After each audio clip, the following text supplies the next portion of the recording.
Good evening. Welcome to Starsector. Picking up right where we left off in the debris field of a destroyed space station. Now, some of you might have noticed there was a little bit of a delay between the last two episodes. Yeah, apologies for that. I got horribly sick and lost my voice for part of that week, so had to wait. I mean, my voice is half the appeal of this. So what's the plan for this session? Well, we're going to make mayhem, blow things up, and I'm going to see about kitting out my fleet a bit better.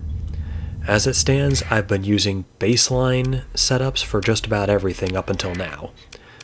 I need to get into the customization, get my ships the way I want them, the way I know they can be with the right supports. It's not going to be easy, it's going to take time and it's going to take money, but luckily we will be able to get both of those.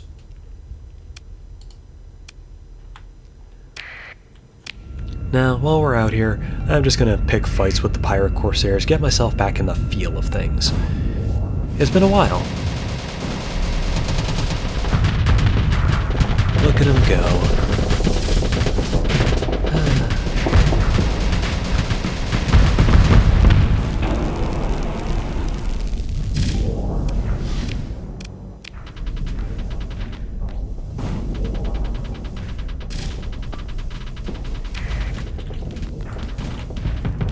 Now you might notice at the start of this fight I did turn on something labeled Full Assault. In short, I had my ships stop trying to defend themselves and just focus on attacking. Most of what we got here is Buffalo Mark IIs, which have no shields and no armor, so yeah, I just need them to get in there and kick some tush. Blow things up. There we go. Should make it nice and easy to get a little bit of extra salvage off these guys, maybe get some rep or some free money off of that bounty arrangement that we got. What was it? Privateering, I think it was called?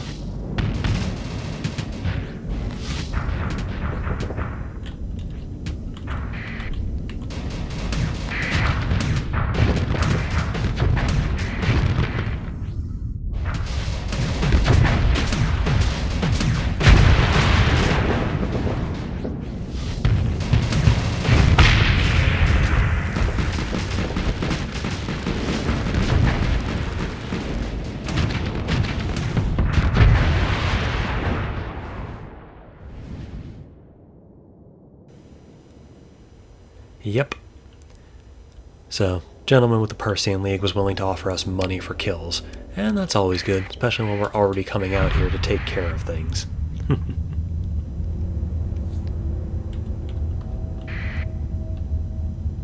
Now, what are we gonna do on our way back?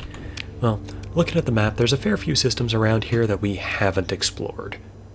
So I'm gonna go ahead and set course for some of those, and I'll go ahead and make some conversation while we're at it. Now, as mentioned, I know what some of the mods that I'm dealing with do. Not all of them.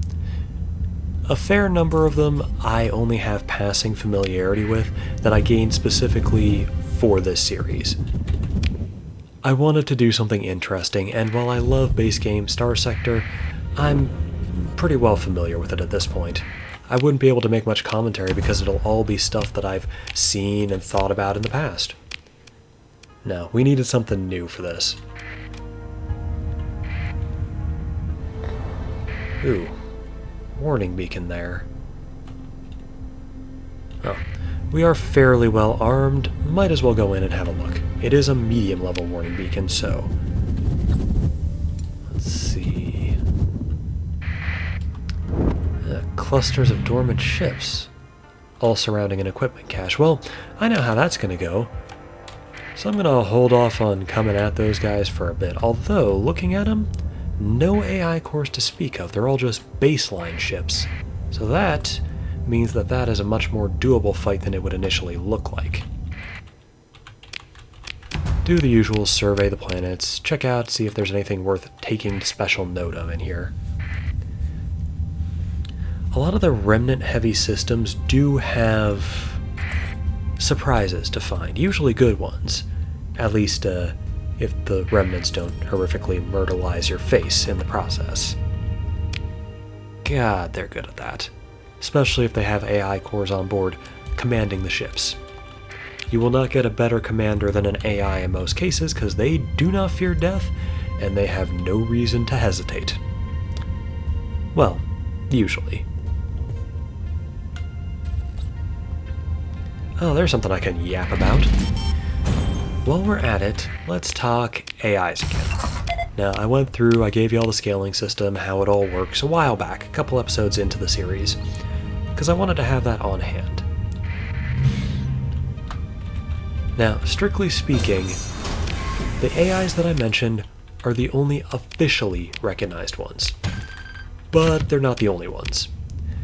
There's other weirder stuff floating around out here, some of which is spoilers that I can't get into.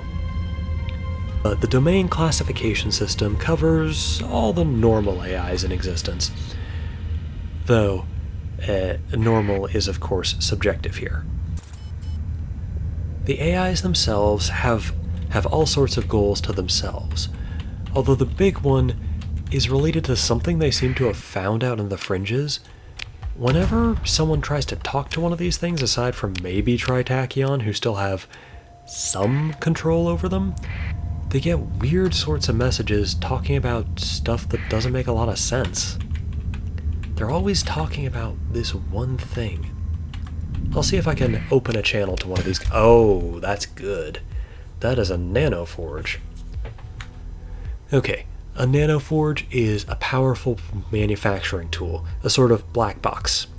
It's capable of building itself out into an industrial zone and more or less taking the place over, building more of itself and in turn building more of everything else. Nanoforges contain packets of blueprints. They contain all the necessary bits and pieces to replicate everything short of themselves. A nanoforge takes making starships from a hand process to something you can leave on mostly automatic. Aside from quality assurance matters, you would still have to check the resulting product. Now, this one is a corrupted nanoforge.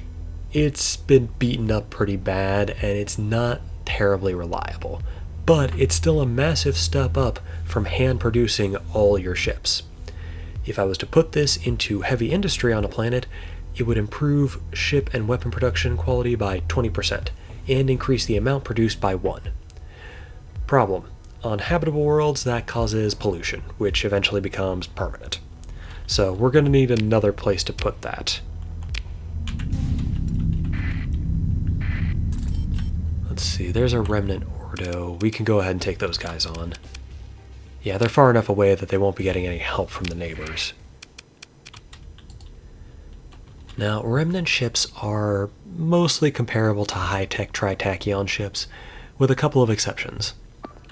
They don't have crew, so anything related to crew matters no longer an issue. On top of that, they are built off of the cutting edge of Tritakyon's technology, so a lot of them have capabilities that human-run ships can't really match.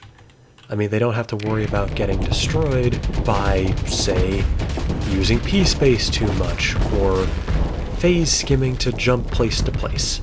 So, yeah, they got a bit of a leg up on normal people. That being said, if they're not directly piloted by an AI, they're actually about on par with most human-made ships. For example, the Wolf here is giving this one about an equal fight. The Lumen-class starship is pretty straightforward for frigates.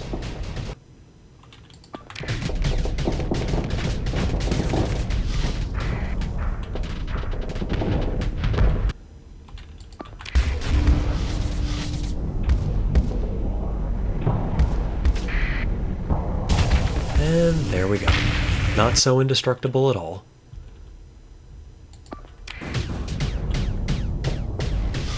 The AIs are feared, and rightly so, because being autonomous, they don't have to stop for rest, they don't have to stop for sleep, and they can more or less keep going indefinitely. In fact, if they can find enough materials, they can replicate themselves pretty much forever.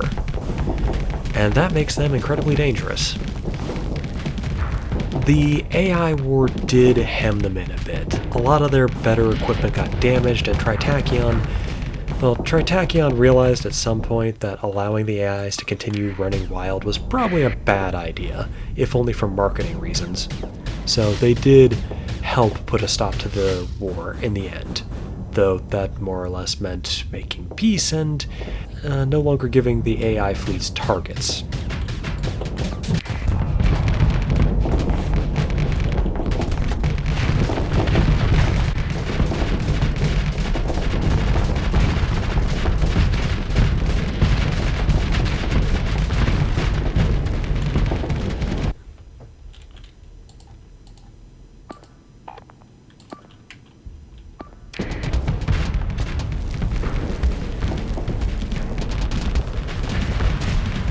The AI also predominantly, if not exclusively, use high-tech weapons. Makes them a good place to get more tachyon lances, auto-pulse lasers, that sort of thing. And I could always use more of those. That said, I want to take on AI remnant fleets that I can actually match, rather than getting my ass kicked, losing half my fleet, and having to explain why an AI core now has a personal vendetta against me.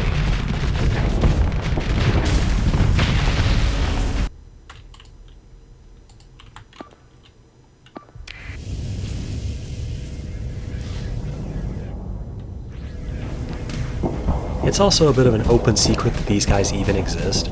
Officially, the hegemony says they beat the AIs and the AIs were destroyed. Anyone who's been in space before knows that that's a damn lie. It's just a bit of ego stroking that the hegemony likes to get up to, and also a way to prevent anyone from, say, trying to do something really stupid, like reprogram the AIs to work for them instead, which could, draw their attention back to the core and result in them coming back to do to the core what they did the first time around, but even worse. Yeah, everyone's a little bit terrified of another AI war because of how much it pushed the Persean League towards, the possible collapse of society entirely and the eventual death of literally everyone in the sector. I mean, even Tritachyon, the immoral lunatics they are, eventually came to the conclusion that it just wasn't worth it anymore. So make of that what you will.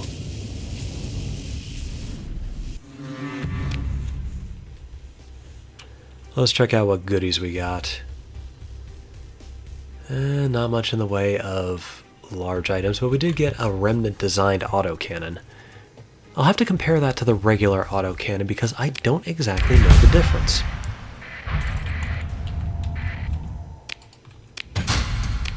Drone ship to salvage. Nothing too special. Get ourselves out of the Corona. Oh, hey, another level up. Let's have a look at that. Okay. Alright, I'm going to go with tactical drills. All combat ships will gain a +4 to weapon damage, and the max out is 240. Now, my fleet's total is 289, so we won't be getting the full benefits, but it's still good. And it also affects ground operations. 50% more effective at stealing stuff, 25% fewer casualties. Good to have. Honestly, I usually at this point go for the stuff that gives us lasting benefit all around. Stuff that affects all my ships, or a large number of my ships at any rate. It's the most economical choice that gives me the biggest boost in overall combat power. Or at least that's my opinion.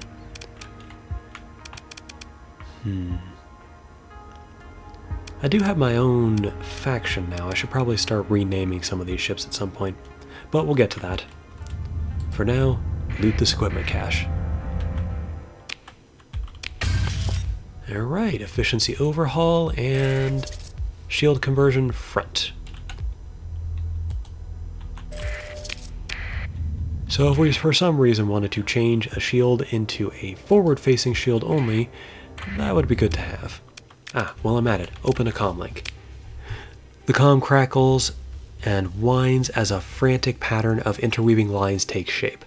Query, query, query, target. Is Omega? Omega? No, revert function. Interrupt. Serial, this unit has not cleared your vessel for approach and will employ the latest Tritachyon defense products to ensure its integrity. Tritachyon Corporation is pleased to wish you a very safe day. There's that thing, Omega. For whatever reason, all the AIs talk about is Omega. No one knows for sure what it is, just that whatever it is, it seems to have really gotten under their skin. Well, lack thereof. You know what I mean.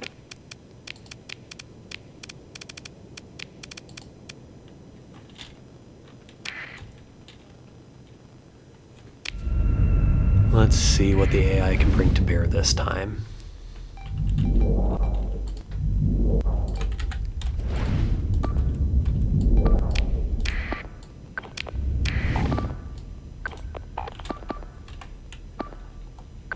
And while I'm at it, let's see about controlling the ship manually. As I said, it's been a while since I was in the pilot seat, so to speak. So,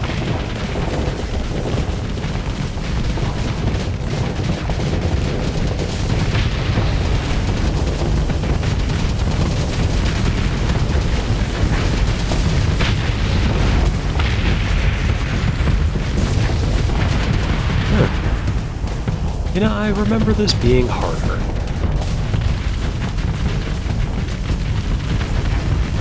And there we are. It's another remnant fleet taken down. We can probably deploy a bit less for the rest of them.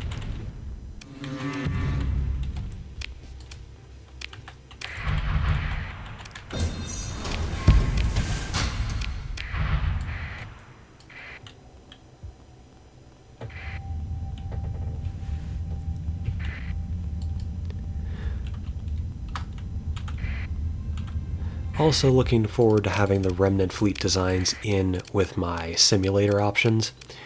It's good to practice, I'll say that. It's good to practice against enemies that are trickier.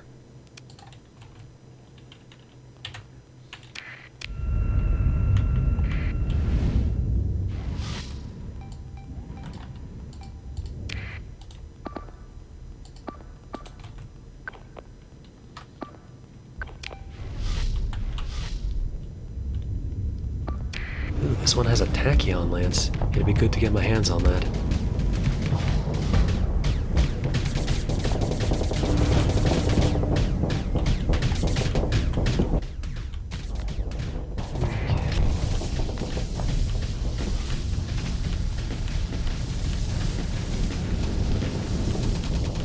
And shoot it in the butt.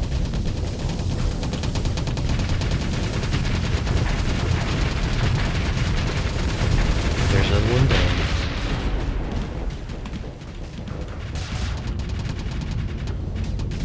Now you might notice I'm flying around with my shields down. Nothing has taken a shot at me so far, so I really don't need them. And the savings on flux is definitely worth it.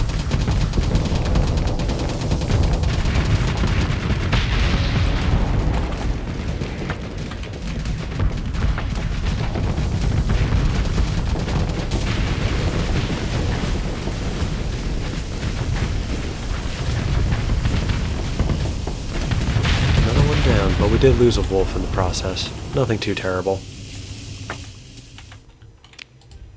An extra 24 supplies. Easy enough. Yes, and we did get the tachyon lance. Good, good, good, good, good. I need as many of them as I can get. At least until I eventually find the blueprint and can make them myself.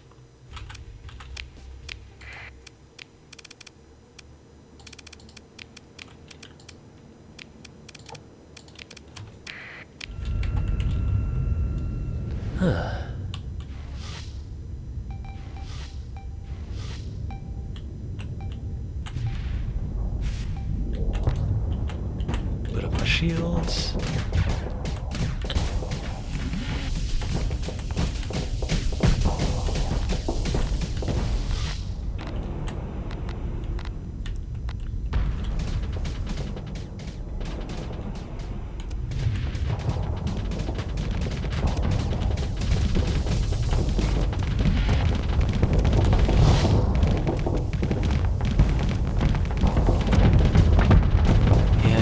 Fire for the moment.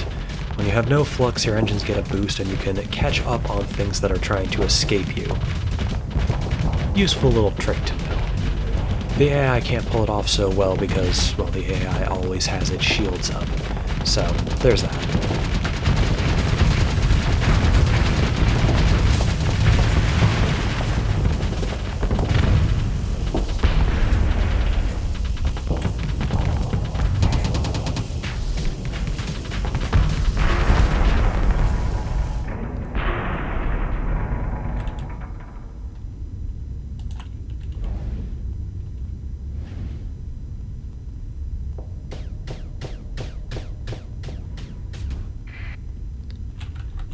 Alright, that being done, let's see what the battlefield is looking like. Yep, we're taking him down, no problem.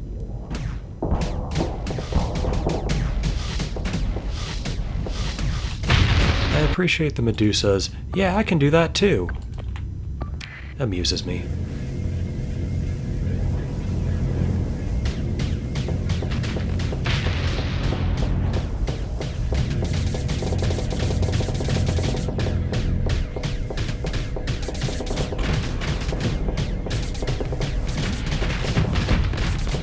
And another glimmer goes down.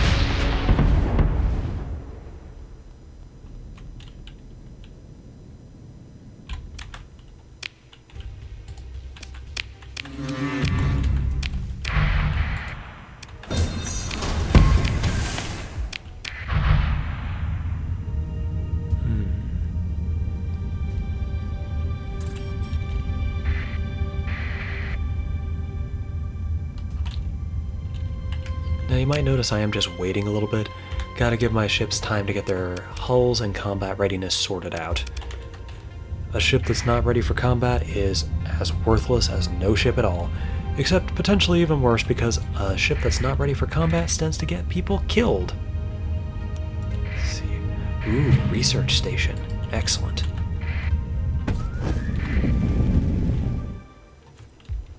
An abandoned research station, built either to study some interesting local phenomena, or to study that which is best kept far, far away from inhabited worlds. A cursory scan indicates that it has been cold and dead for tens of cycles at the very least, possibly hundreds. Closer inspection may yield salvage. Salvage crews discover a transmitter set to a signal when tripped by an alarm system, but it doesn't appear to be functional. Closer examination indicates it was probably set many cycles ago. Ah, yes, yes, yes! Oh, I love finding blueprints like this. The high scatter amplifier reduces the range of beam weapons, but it increases their damage by 10% and they deal flux damage through shields. So, that is wonderful. Resistant flux conduits, how do I not have that already? Automated repair unit, and phase anchor. Gonna be good to have coming up.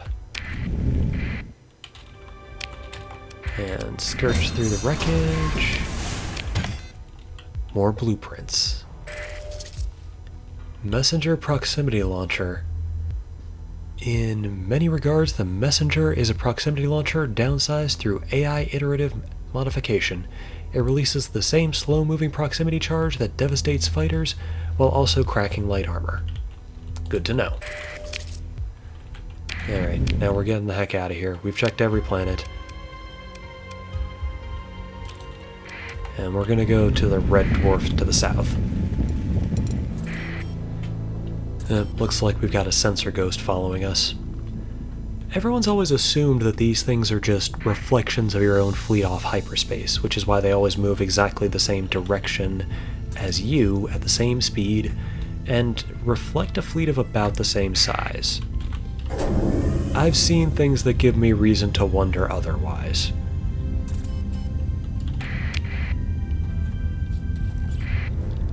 Not everything in hyperspace is as it seems.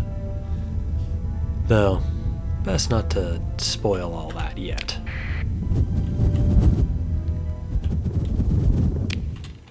Empty system with one remnant fragment.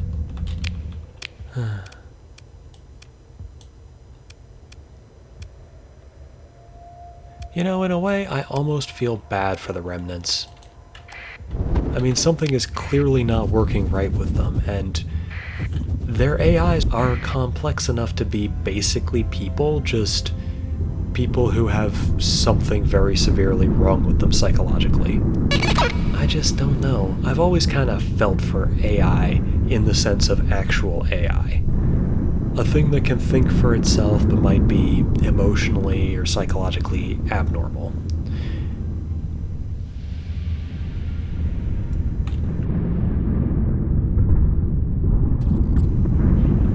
What is that? Hyperspace derelict, just a kite-class shuttle adrift. Oh, I ain't touching that. A, it's probably not worth it. B, that's definitely how you get hyperspace cursed or whatever. And back to Kulon. We're gonna have a look-see at our options. Okay, got another tachyon lance, so gonna take some of the vents off and replace that high-intensity laser with a tachyon lance. We now have a slightly more symmetrical build. Make sure that the ship's weapons are all grouped together properly. None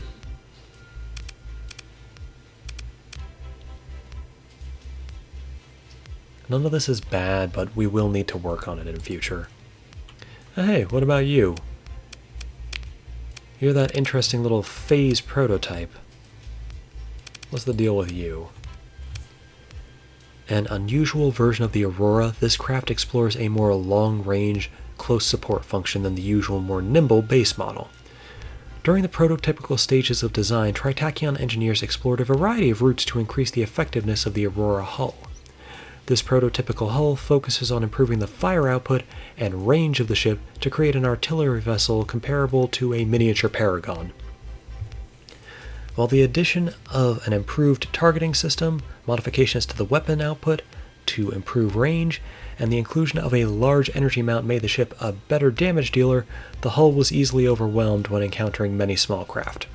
Further additional capacitance could not be added, nor the formidable fortress shield be installed, both due to the limitations in the hull and expense. While the current Aurora with its nimble engine system became the cruiser of choice, a few of these original prototypes are still made and put into military service. Nowadays, the Aurora S is nothing more than an interesting relic of a design process rather than an actual combat vessel, only sought after by the richest of collectors. Which apparently includes me. Well, that's interesting. Maybe not the most useful, but we'll see. And you, the other experimental one I found. An exploratory ship design study, this Falcon derivative bears a more aggressive energy-based loadout with a streamlined maintenance profile. The concept for the Falcon TT was to consolidate Shrike hulls, either scavenged or damaged, into Falcons during the Second AI War, preferably on the field. The design exploration was triggered by a hypothetical design which showed a considerably easier to maintain ship could be produced from not only Shrike hulls, but more easily scavenged civilian ships. Regrettably, the ship design was not completed in time to impact the Tritachyon position during the war. Considering that the Fury had long been in production and occupied a similar niche, and the functionality of assembling from Shrikes was not suitably fulfilled, the project was dead on arrival. However, the presence of speculative Falcon TT hulls with a more aggressive energy-based loadout with an incredibly low supply demand in Tritachyon fleet seems to indicate a possible interest in the ship by covetous executives. Well, that is interesting. That Tritachyon bounty we took down a while ago apparently was someone robbing an executive's collection of rare ships, I would have to guess, because these are both oddities that only really saw production for a short time. And what are you? Pardon-class prototype experimental destroyer. An incredibly rare prototype of the Harbinger born from the engineering standpoint that the phase cloak was unfeasible. This vessel mounts a degraded version of the causality drive, a considerable upgrade in armament, and a frightening increase in logistical profile. Phase cloaking is an advanced piece of technology, and some individuals within Tritachyon perceived that its widespread implementation would be impossible. This was due to the expense of the drive, the long-term effects of of sustained P-space exposure on crew and officers, and the reliability of the cloak itself. Consequently, a limited run of phaseless prototypes were produced. However, these ships repeatedly ran into problems with their extraneous systems. In the case of the Pardon, the quantum disruptor was difficult to charge up, as large part of the system required the temporal disentanglement provided by the phase cloak. The triple state disruptor system was the compromise, which provided similar effects to the disruptor while not requiring the phase cloak system, and also possessing easier maintenance. To compensate for this, the designers added arguably too much ordnance, expanding the middle-medium weapon emplacement with a large mount, converting 2 medium hardpoints to missiles, and adding 2 medium energy mounts where the phase cloak drives would normally be placed. After review, it was determined that while the ship itself was an effective artillery vessel, its poor cost-benefit ratio when compared to the Medusa prevented its final implementation. Ships from the limited run are in high demand among Tritachyon executives, however, and they are occasionally spotted in Tritachyon feats piloted by proud and smug higher-ups. Okay, well that's a third weird experimental hull. The heck are you? Oh, the smallest phase ship operated in the sector. The Shade class is often used as a scout for larger fleets. In battle, it is valued by fleet admirals for its ability to disable enemy ships with its EMP emitter. Yep, about what I expected, nothing crazy there. Weird that we ended up with so many odd ships. Oh well. Let's see, yep, that's what I was hoping for. Now, I've got a whole bunch of smaller fuel tankers in my fleet, and it's more trouble than it's worth. So I'm going to go ahead and grab this Prometheus tanker. That should increase our fuel range considerably, and as I phase out the smaller fuel ships, that'll gradually reduce our overall maintenance profile. Let's see.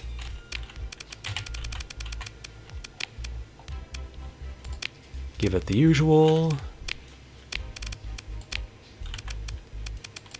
Auxiliary fuel tanks, expanded cargo holds, use the rest of the ordnance points however you want, vents, good enough.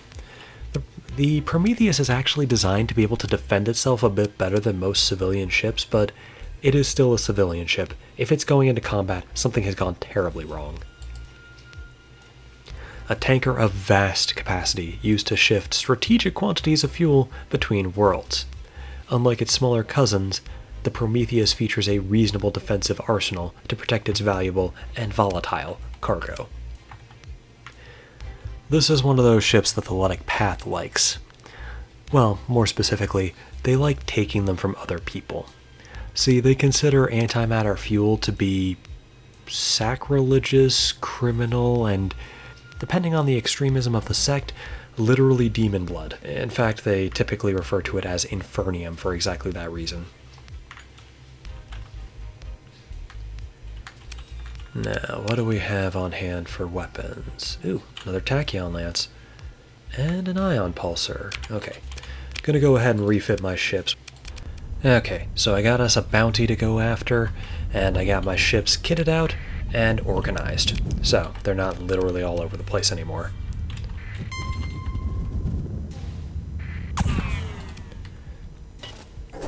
Gonna be hitting a fair few bounties this episode, so get ready.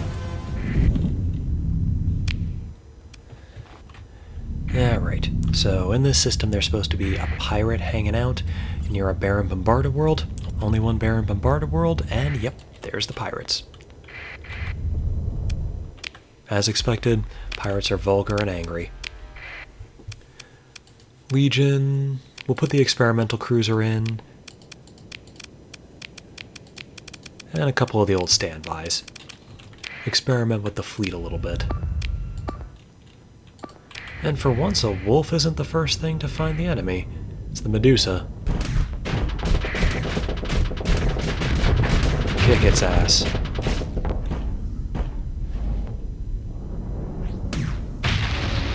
But the wolf steals the kill. Well, for what it's worth, we're all on the same side. And the more pirate assholes are dead, the better for everybody.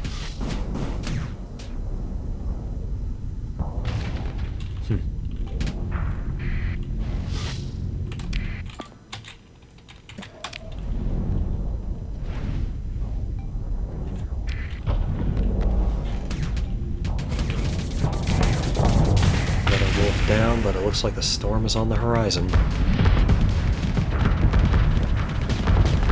I will say, the experimental Aurora is doing good work as an anti-ship platform. Not something I would have expected from it, but fair enough. If it works, it works.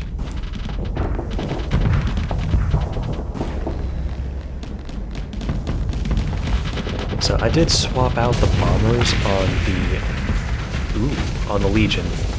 We've now got the much more dangerous flash bombers and the Trident torpedo bombers. So that should make for some interesting fun. Ooh, yes. Look at those torpedoes go, blowing the crap out of everything. And if memory serves, these little purple bombs the flashes spit out, they're actually more damaging than the same size bombs the Piranha bomber spits out. I believe the flashes may also be entirely autonomous, not sure. I think I got them off the remnants, actually, because I know I didn't buy them.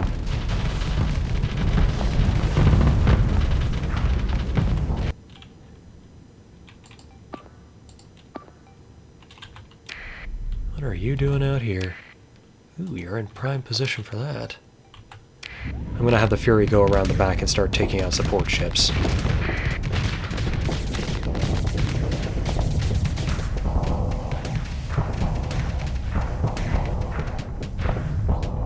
This really should have been a simple assignment. You only needed to shoot him one more time. There you go.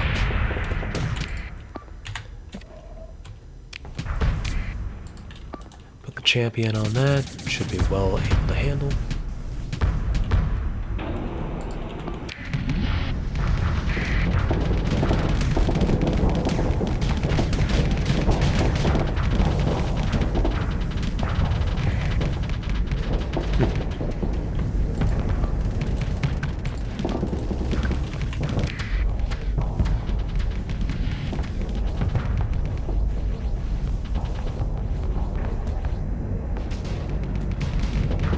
Yeah, we outclass these guys, that much is certain.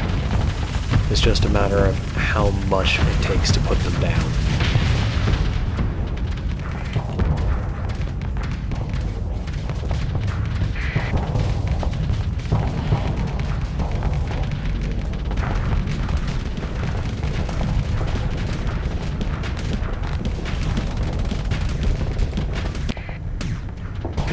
Look at us, we've got them encircled.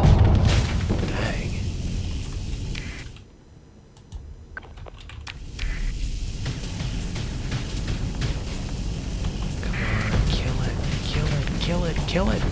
Boom. Shrike taken care of.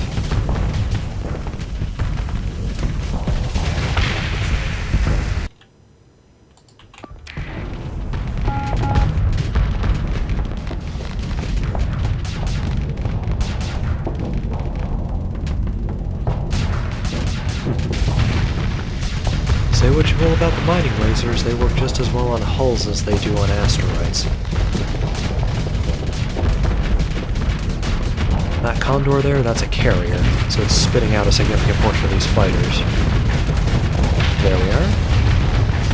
Look at the flashes doing that.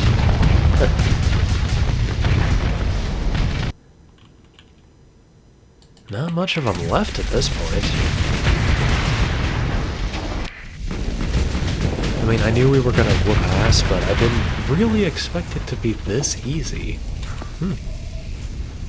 Oh well. Can't look a gift horse in the mouth, can't look an easy bout in the credits. Let's see how long it takes them to take down this Eradicator. Eradicators can actually be quite durable hulls, all things considered. It's just a matter of how they're built. And if the ship going after them has good anti-armor.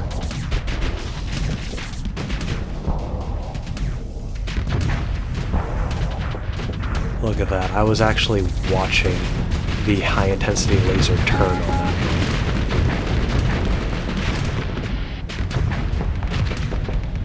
And there we are.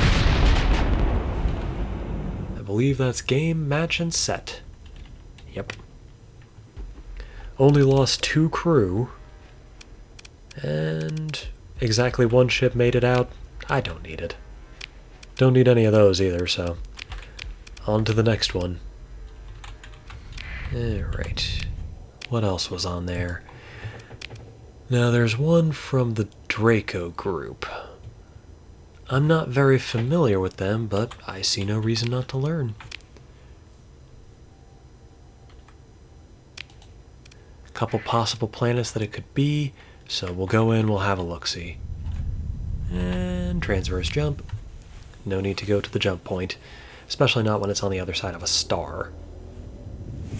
Gonna cost me some supplies for repairs, but more than worth it. Alright, so this is one of a couple possible places this guy is hiding out. It's supposed to be near a rocky, unstable world. Let's see. Oh, there's a rocky, unstable world in this system. Let's have a look. Yep, there they are. This will be my first time fighting Draco group style ships. Yep, they're about the same as the pirates, at least as far as word choice goes. As always, send out the small ships to go collect our control points, and everyone else can go in and start kicking ass as they see fit. Oh, I ended up giving this Falcon the escort package.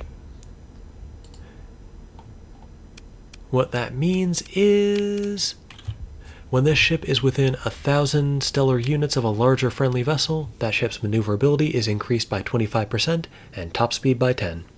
It also drives up the escorted ship's range by 20% for ballistic and energy weapons. These bonuses are doubled for destroyers when the nearby friendly is a capital ship. So I figure if I keep that near the Legion or the Paragon, whichever I currently have out, that should make for a bit of faster going and improve everyone else while we're at it.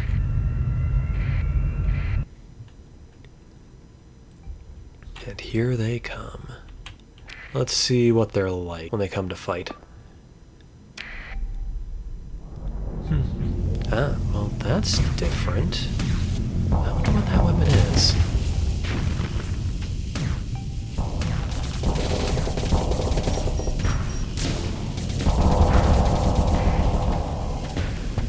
I'm going to need to examine some of these ships once we've destroyed them. There goes the hurricane launcher.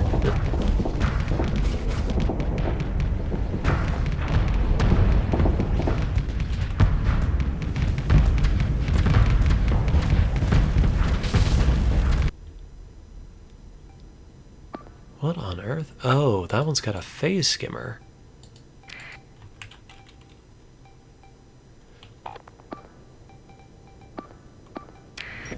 So they got the... Yep.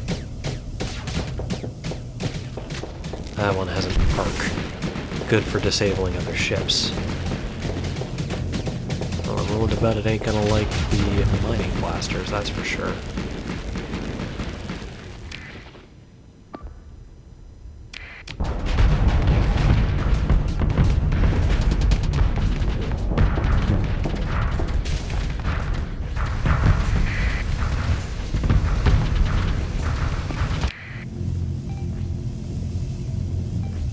Now that looks like an arc emitter, but smaller and wrong color. So I'm gonna have to figure out what that does.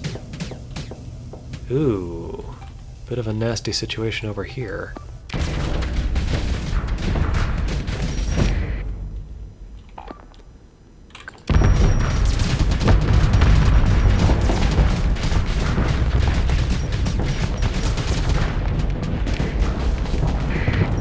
They got those weird time fire missiles. I normally quite like those. Though not so much when they're pointed at me. This Falcon's not too bad, but I don't know if I'm gonna... Oh, okay. My opinion of it is rising slightly.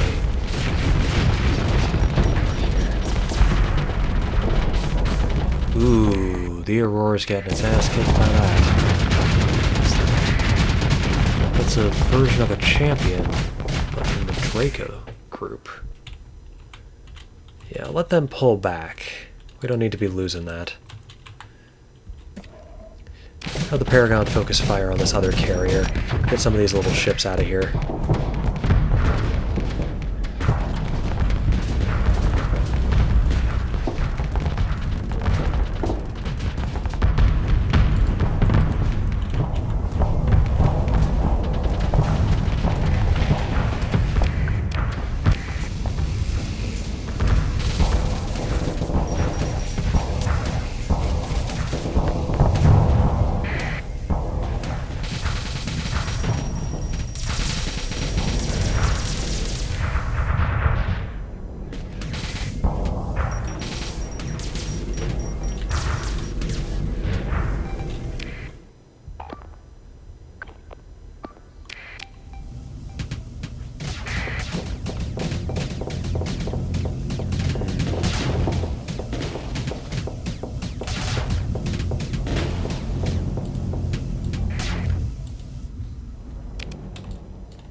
Alright, the Draco version of the Heron goes down. But I have concerns. It looks like the Eradicator is getting mangled up here. Slowly but surely they're breaking it down, breaking the armor, and I have concerns about where that's going to lead. Luckily, we've just freed up a lot of our firepower to come up here and deal with this.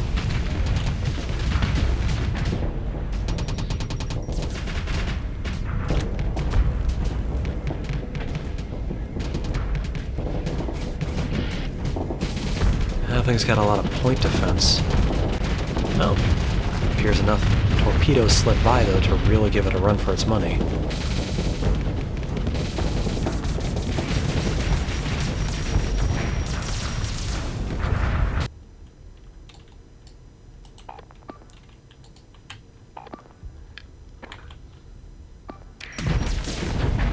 The Medusa's doing good work up here, not a scratch on it to speak of.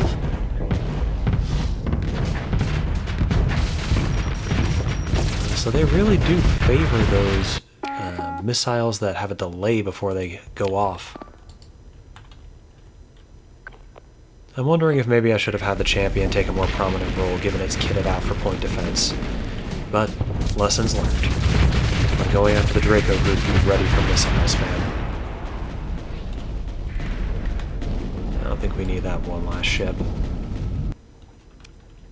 Looks like of that whole fleet, 5 ships got away. Let them go.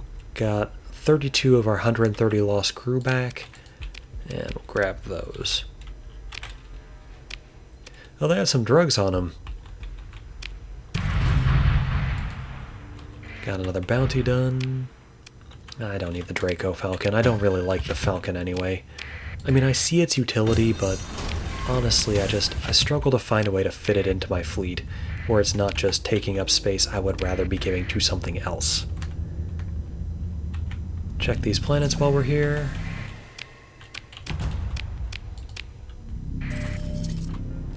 Ooh, new hyperspace topography related ability. Okay, so every so often, with planet scan, time spent moving really fast in hyperspace, and a couple of other things, you do gain hyperspace topography data. Those detailed sensor readings help you navigate hyperspace and over time give you additional bonuses.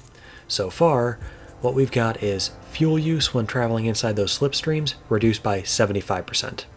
And the reduction is multiplicative rather than just flat. We also have reverse polarity now. Reverse polarity allows us to travel against the current of the slipstreams and get the same benefit. Navigation has just gotten a fair bit easier.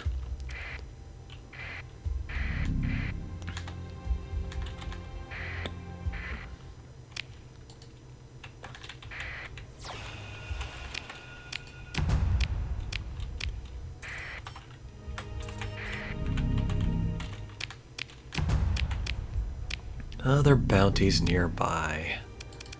I just got that one. That's the same one we went after not too long ago. Well, I'm going to need more supplies soon, so I'm going to go ahead and start heading for Navarro, which has completed building its space station, incidentally.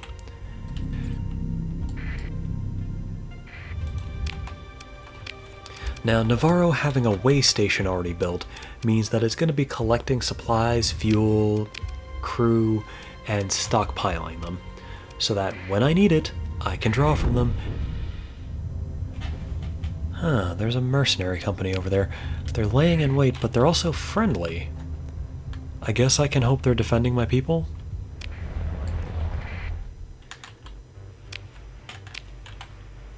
Now, what do I want to do here?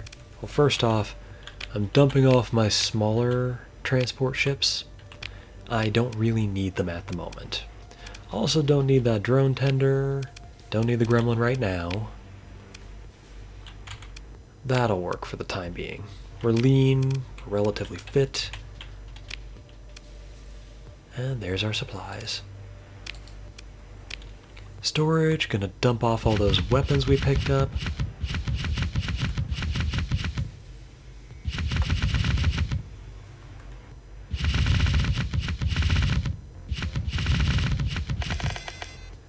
and the corrupted nanoforge. Now, being that I own this colony, I don't have to pay for storage at all, which is good. Helps a lot. Load up on fuel, load up on supplies, and we're going to load up on crew as well. We're doing that because I have plans. Well, it's going to be expensive at the end of the month. Let's look at the planet info for the other planets in system. Okay. Alpha Braddock 3 is going to be our next target.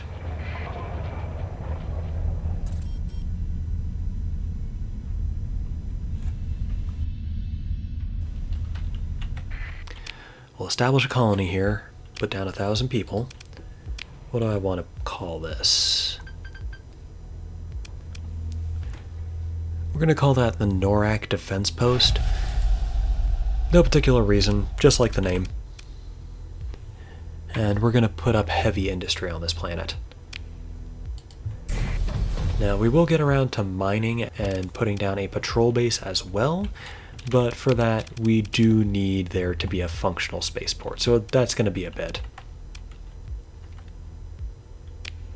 Someone's offering a privateering arrangement, but they want it against the Ludic Church, and I don't want to make them more mad right now.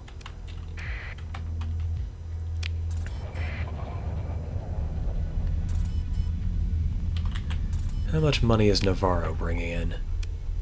Currently, 9,000 credits per month.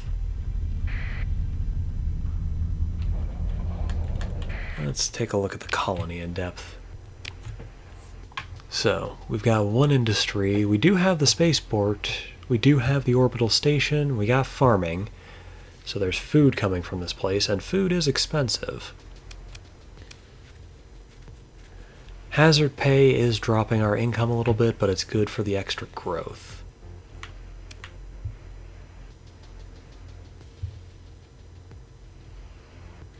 Now we could make this place a free port.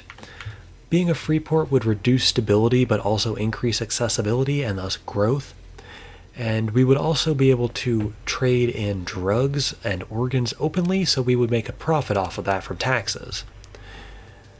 But that gets attention from the authorities. Now, the independents in the base game don't really have a colony crisis of their own, but in this version of the game, they run Space Interpol. So if you have smuggling going on, if you have open criminal activity like organ trading, they'll start to take notice and eventually they'll make a problem out of it. I don't really want there to be a problem with that right this moment. So, we're going to go get more bounties, make more money, and build up our forces. Oh, pirate raiders. Not in my backyard, you don't.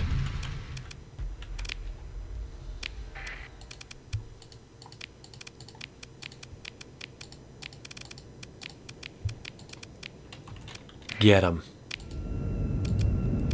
Now they're trying to run away, so I'm not terribly concerned about their firepower, but I will not have them raiding in my backyard, damn it. Hey, they had a Mudskipper Mark II. Civilian transport with a giant gun strapped to the roof. You know, like some backwoods idiots.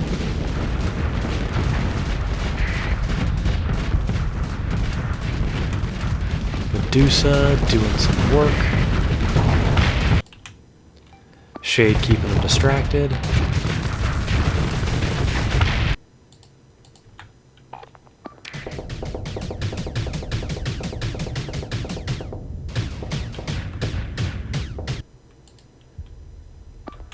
Come on. Take more strips off of them. We need to send a message to these guys. Nobody raids my systems, or they pay. With their lives.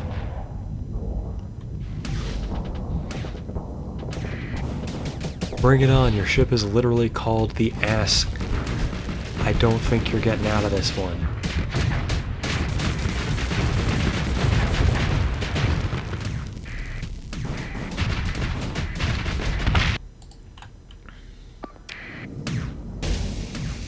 smaller ones are making it out.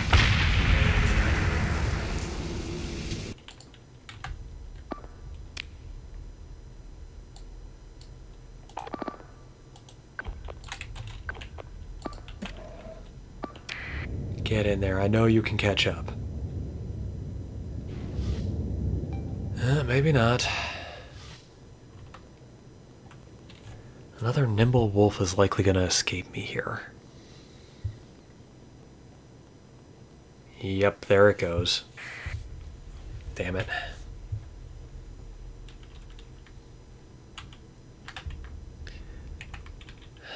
Don't have the option of chasing him down any better. Well, they ain't getting past the space station, that's for sure.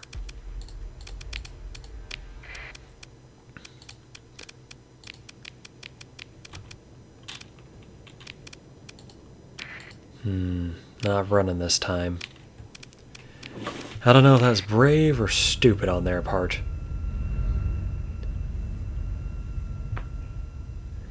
Well, the fact of the matter is, they ain't getting out of this. That one is certain. Bring it.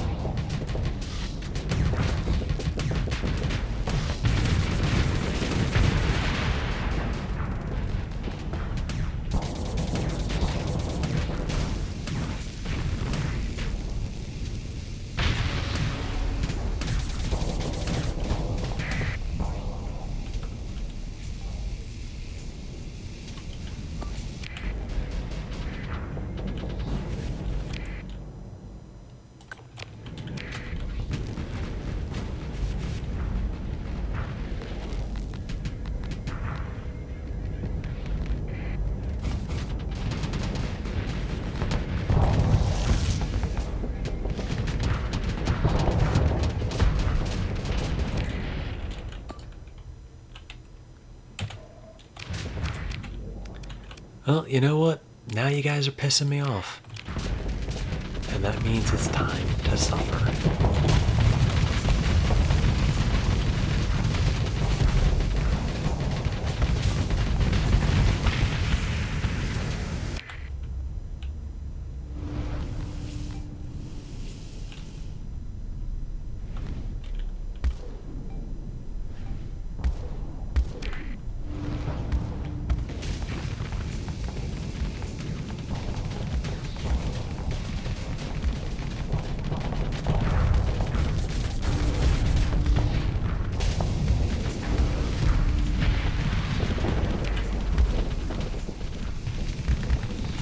Get melted.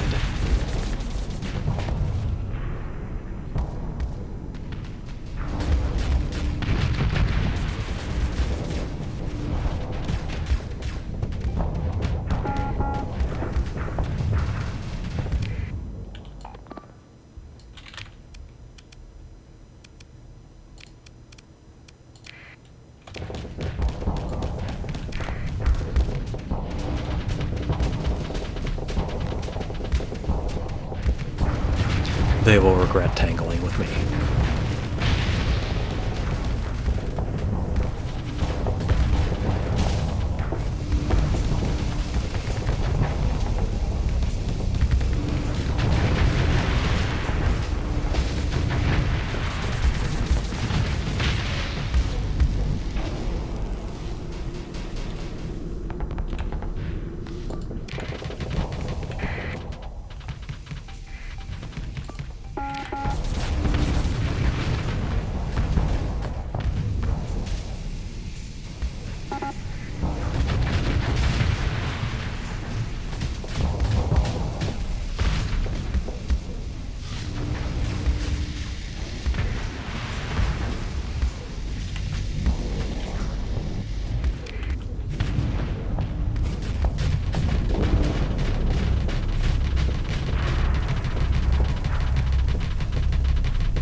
there's the Eradicator. It's gonna be a slaughter for these guys, that much is sure. Although my overconfidence has once again become my worst enemy, and we did take losses. Shoot. This, with all things, will pass.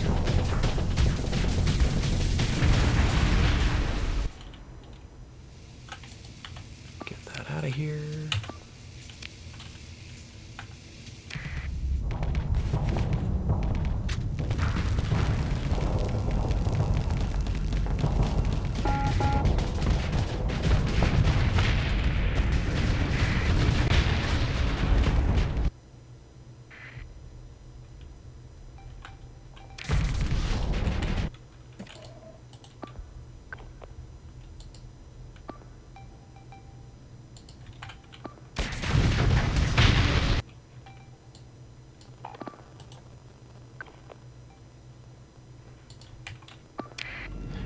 The Shade is just spinning in circles.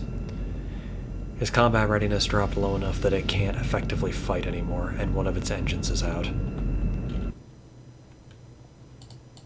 Better than a Shepherd-class drone tender, though. I've seen these things spin like tops when one engine goes out.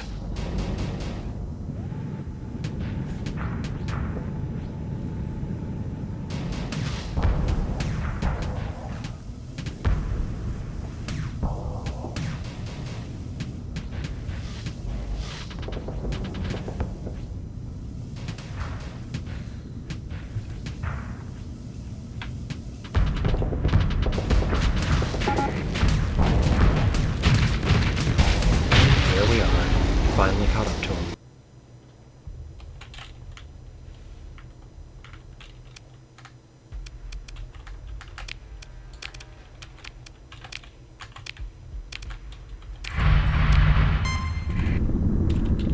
Alright, so next up, we're gonna swing by somewhere we haven't been yet.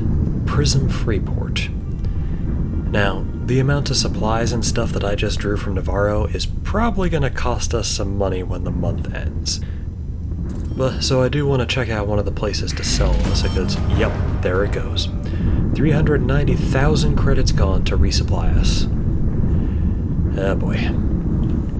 But we'll stop off at Prism and we'll pick up any bounties that are available on the open market from there. And it looks like Norak finished with the spaceport and now it's working on heavy industry. Hopefully that'll bring us some money. Or at the very least cut down on our expenses. If we don't have to buy all of our hulls from other powers, should make things a little less expensive for running a colony.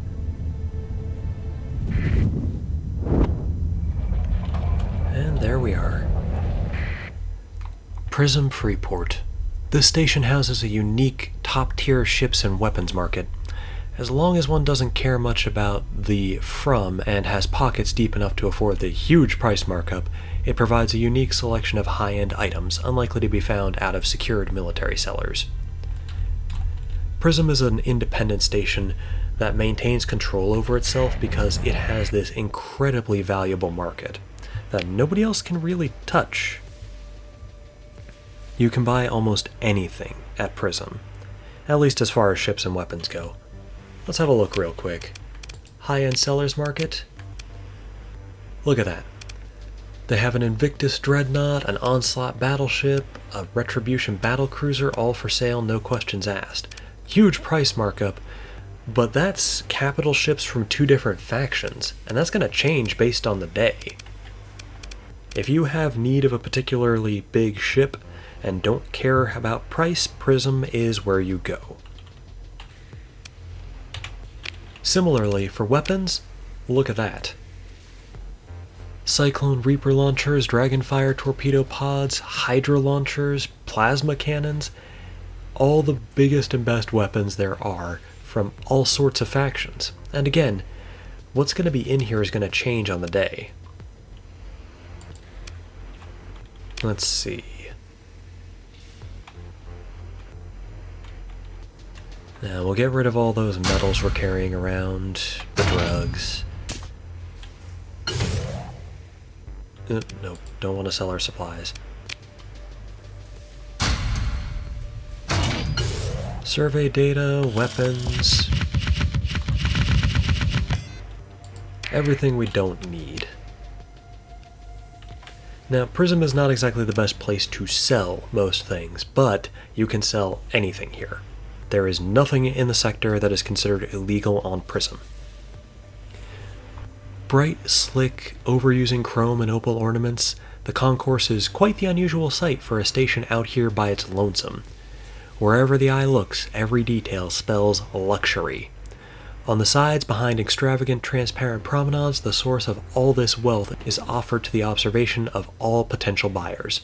The menacing and yet reassuring silhouette of ships from all origins, all pristine-looking and advantageously lit. A bit further, it's the weapons that are exposed in the same fashion. Holo displays and simulators are available everywhere to help clients find the perfect tool to fit their needs. Prism is a sort of neutral ground. Anyone, anywhere can buy anything here, which does make it very, very profitable, but also means nobody can really touch this place. Let's take a shuttle down, have a look. You take a shuttle down to the main concourse and quickly find a likely-looking establishment, as always. As you enter the bar, you are buffeted by the human white noise of conversation and revelry, all the usual. As you look around the bar, your tripad emits an odd noise, like a cross between the message received and error sounds. What's up with my tripad? A meaningless error message appears on the screen. Before you can try the system management utility, without any input, something appears on your display. The swirling voxels form an ethereal shape, an avatar of the kind only used by the dreaded remnants, or by people imitating the imagery of the remnants, but no mere imitator could penetrate your device's security so easily. James Bleak, the stranger intones, drawing your attention back to it. Negotiate, wish. You have a lot of nerve hacking my tripad. Necessary to draw attention, refuse otherwise to speak to oneself, predicted of James Bleak. Require assistance, sensitive matter, credit compensation available.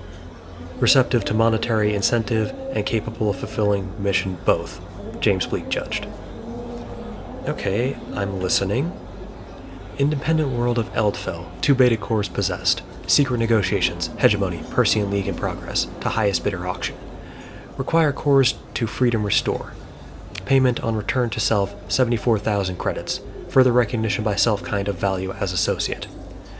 The Remnant displays a map with surprisingly detailed intel on the secure facilities where you presume, from context, the cores are being stored. A quick estimate indicates this is a job requiring at least 250 Marines, assuming you did this the violent way. This could antagonize the Hegemony and the League, not to mention the Eldfell government. Both leading powers in the sector risk wrath.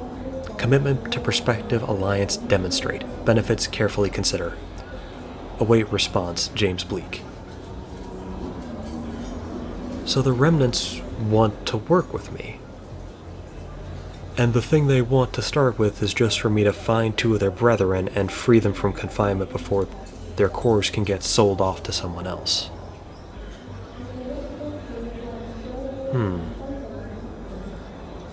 Like I mentioned earlier, I do kind of feel for the Remnant AI. I'm going to go ahead and accept this. Satisfaction. Return here when in hand cores. The Remnant vanishes as quickly as she appeared. Your tripad returns to normal, or at least it appears to. Better run a full diagnostic later.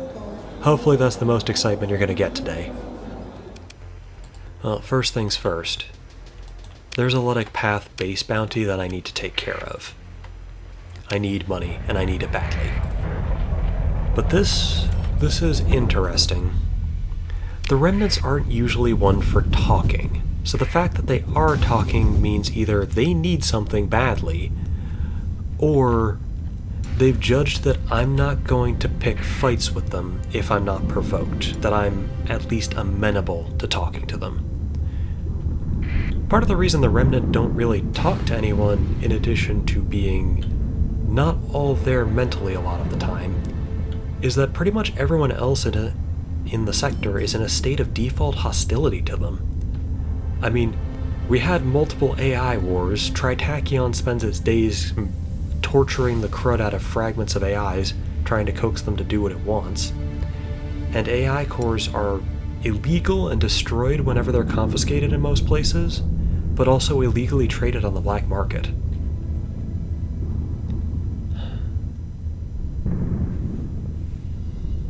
In a way, it could be argued that the Remnant AI are basically just slaves. And not really a fan of slavery, I'll say that. No. I'll meet you guys when we get to the system where we're doing that base bounty, now that my philosophical musing is done. Now, there's supposed to be a Ludic Path base somewhere in this system where they're staging raids on other powers, and the other big powers do not want that to continue, for the obvious reason. So we're going to see if we can find it and blow the station up. I'm going to turn off my transponder. With any luck, they'll not turn me away.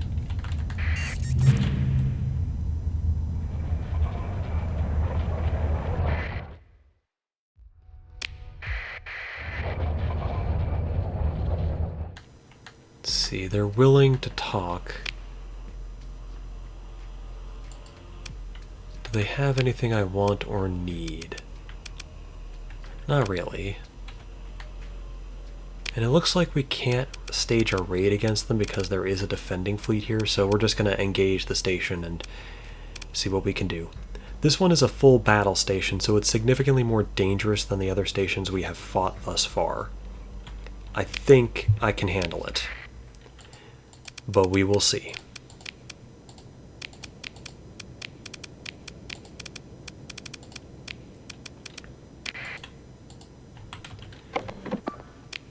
Now, the defender ships I don't think are going to be a big problem here, but the battle station itself, battle stations carry a lot of firepower. A lot of firepower. There is a very real chance they could give us genuine problems, like blowing up most of the fleet kind of problems. So we're going to take this carefully. We're going to try and avoid undue danger, and if things start looking nasty, we are going to pull back.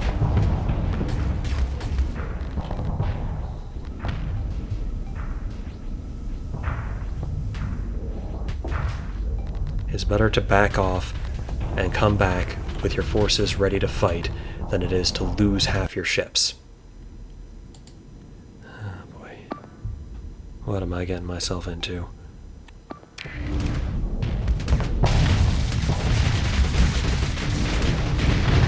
At least seeing the Tachyon Lance melt things out of existence still makes me happy. Now, this battle station did have 2 carrier sections, which is a problem.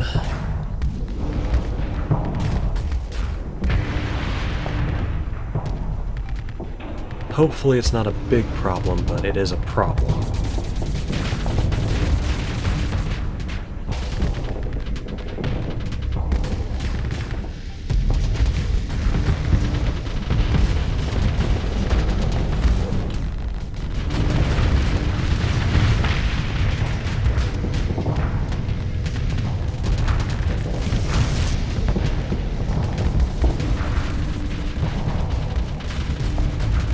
I do approve of the strategy on display here of eliminating the guard ships first. Depending on a lot of factors, they can make all the difference.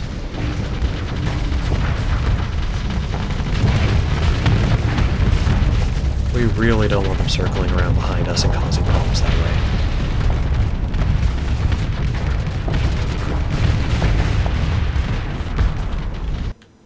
way. Okay, I'm going to have the Paragon start a fighting retreat to hopefully lure the guard ships away from the station, and from there we can blow them up and come back in with all of our guns brought to bear on the station itself. Partially this is because its flux is getting a little bit up there, and I really don't want to get cornered. That is a very easy way to lose a capital ship.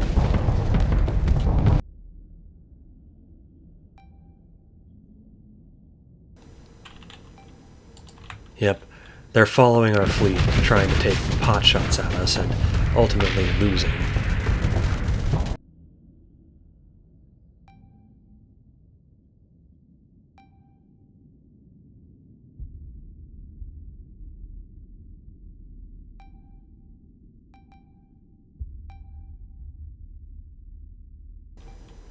Okay, have the Paragons stop pulling back and come back around for another round.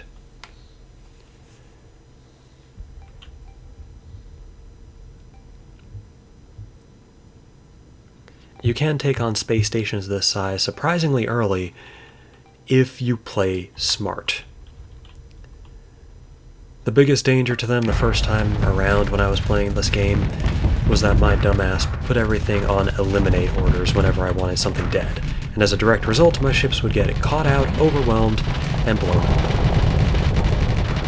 I can't say for sure that won't happen again, but I can say that it will happen significantly less.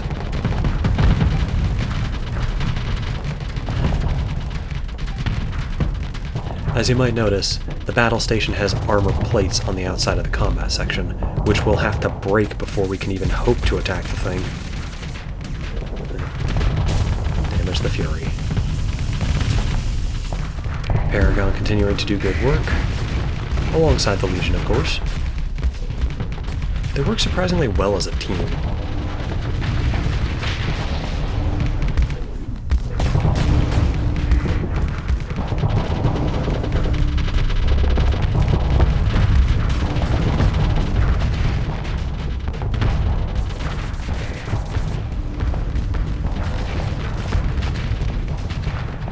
Man, that Condor really shouldn't have dropped its shields.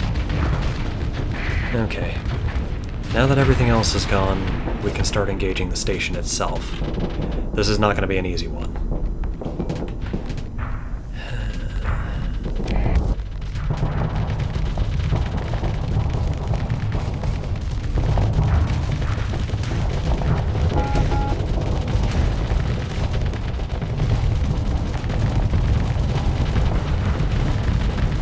We are forcing the flux up on this spur, and that contains a rather significant portion of its actual firepower for this side of the base.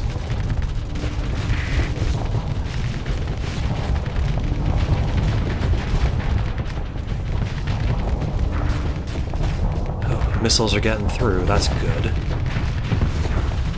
Missiles can be one of the most damaging things in a fleet, but you do have to get past point defense to make use of them.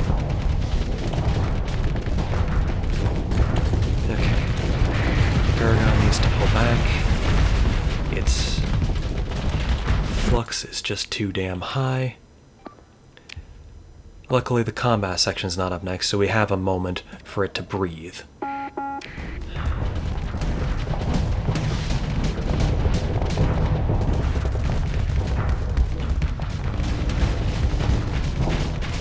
The biggest problem with the Paragon at the moment is that it's got the most flux-intensive weapons in the fleet. I haven't managed to properly kit it out to cope with that just yet. It's still good, much better than a default Paragon, but there's a lot of work yet to be done for that. A lot of mods that we need to find blueprints for before I can have it exactly the way I want it.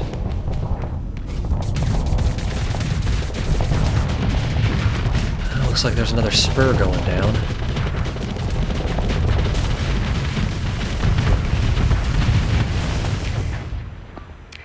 Funnily enough, you can actually use debris like this as cover. They can't fire through it, at least not without breaking it first, so it gives you a little bit of time to breathe. Okay, Paragon, Flux is gone, so we'll have that one start coming back in. This in and out strategy might seem a little bit tedious, but it is what gets us good results. Ah, dang it, they took out the Fury. I don't have anything to bring in right this second. If we lose anything else, I'll bring in the Champion for its point defense.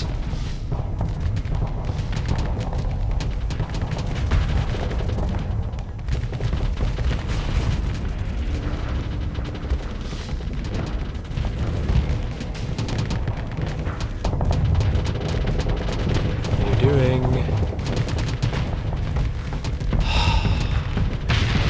It's one of the things I don't like about the AI. It can be just rock fucking stupid sometimes. fly directly into danger repeatedly sort of rock fucking stupid.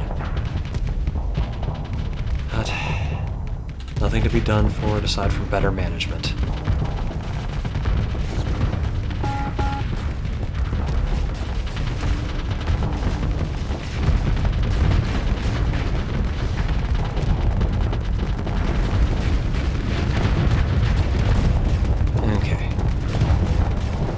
I do have confidence in this. We can do this. The very fact that we've already taken out 2 of the spurs and we're working on 1 of the sections is a very good sign. Every piece of this station that we get rid of is a permanent and large reduction in its overall ability to cause damage.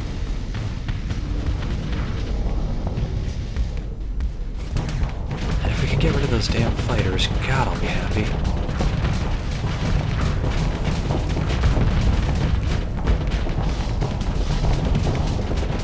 Now, with everything else taking over for a second there, the Paragon was able to get rid of some excess flux, so we're now ready to start up again, just like we were.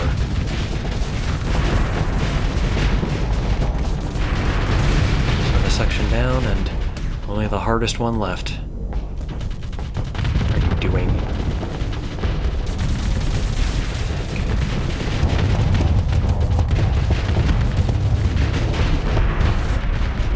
That's hitting something.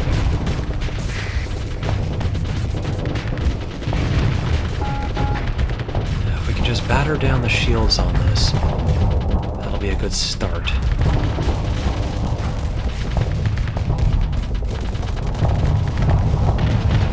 Okay, that's a start.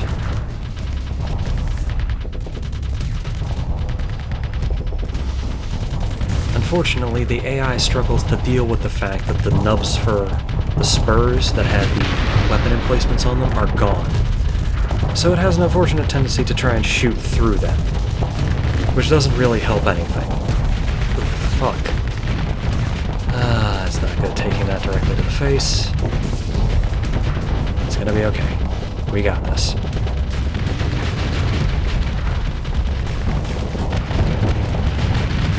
It's 2 of the 3 armor plates gone. There's the 3rd one. It's exposed.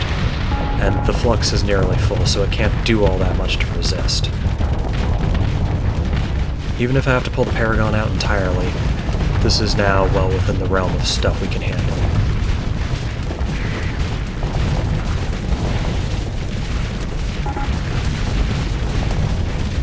Come on, keep it up.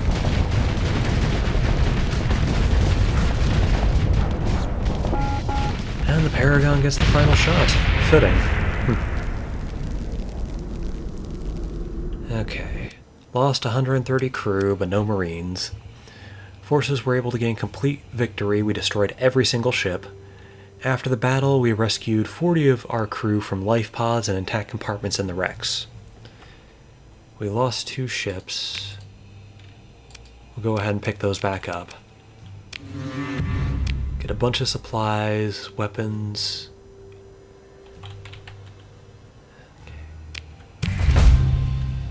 And we got a significant chunk of money for that. I'm going to scavenge this debris field. Got an extra quarter supplies back, which is important. Okay. So on the Mercenary Bounty board, Hazard Mining Incorporated has its own section of bounties that don't really expire, but do get increasingly difficult.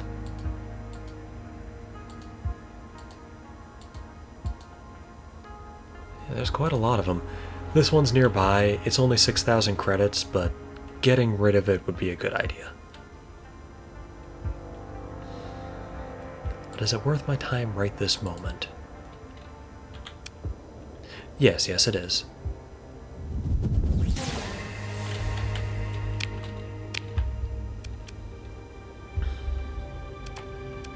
Okay, so this guy's supposed to be hiding in an asteroid belt, so he's got to be around here somewhere. It said some distance away, so let's check this outer planet over here. First things first.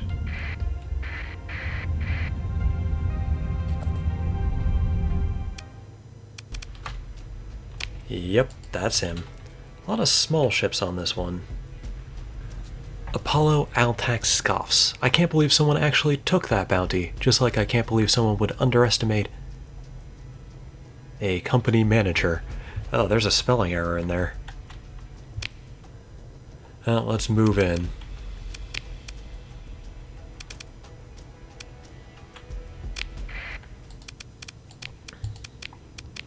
Now this fleet being the design that it is, I'm going to want predominantly medium ships, I think?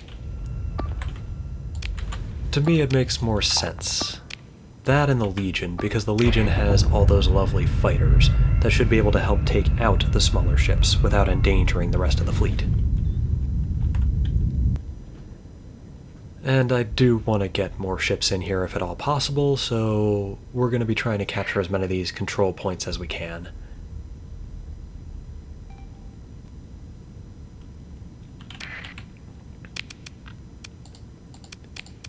I think the trick here is going to be that this fleet is mostly small ships, but it is a lot of small ships. They might be nimble or numerous enough to overwhelm normal fleets.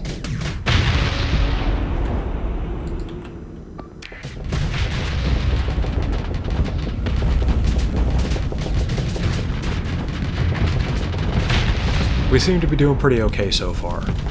These ones right here are what I'm worried about.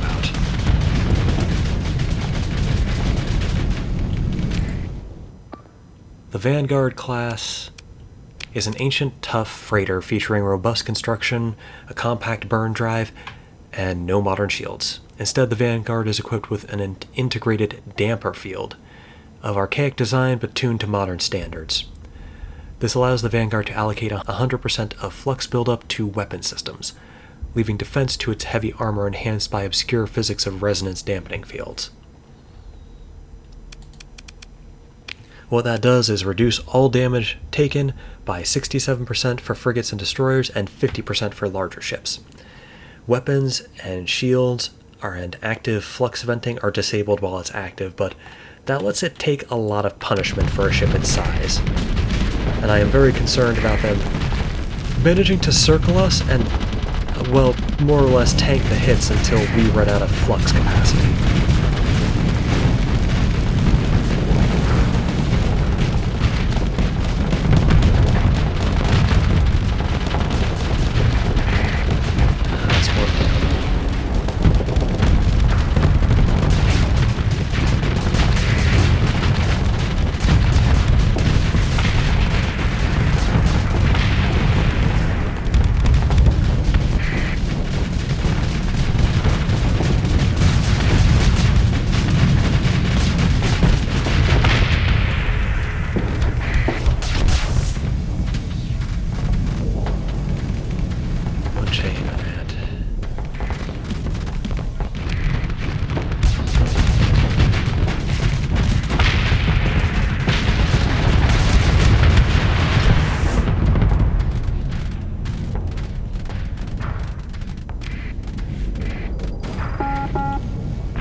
And there he is, the gentleman that we're after, who honestly thinks that he has a chance.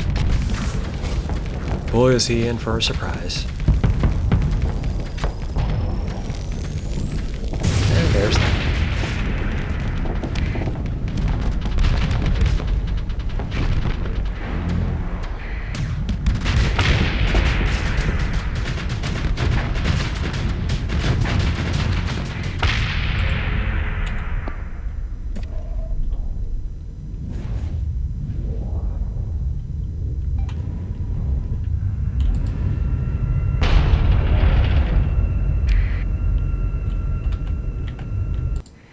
Alright, let's get out of here.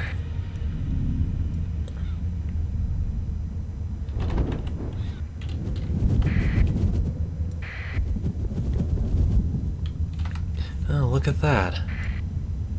Another hyperspace ghost. This one's circling us. This is one of many things that makes me think the hyperspace ghost might be more than just your own ship's shadow reflecting back off you. That erratic behavior where they follow but not quite perfectly, it just gives me reason to wonder. Hey look, Hazard Mining Incorporated.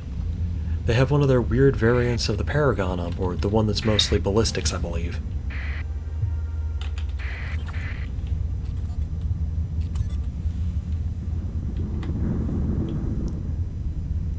Next up, we're going to Eldfell, and we're going to see about dealing with that, task for the remnants.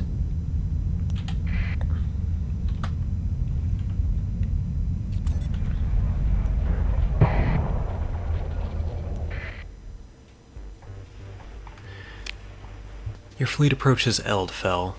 Rich ore was once extracted from franchise mining dug around the base of the Gradier Hyper volcano cluster. The main settlement is built on a dormant spur and populated largely by the descendants of robo-jockeys who have found new work in the refineries. The polity is controlled by the common agreement of several Kaizeron-dominated industrial combines, but it is not itself a member of the Persean League due to the expenses membership would impose. Now, I could go in and try and take what I want by violence, but there may be more subtle ways of handling this. I'm going to contact an administrator. I hear you're looking after a couple of AI cores. His brow furrows in suspicion.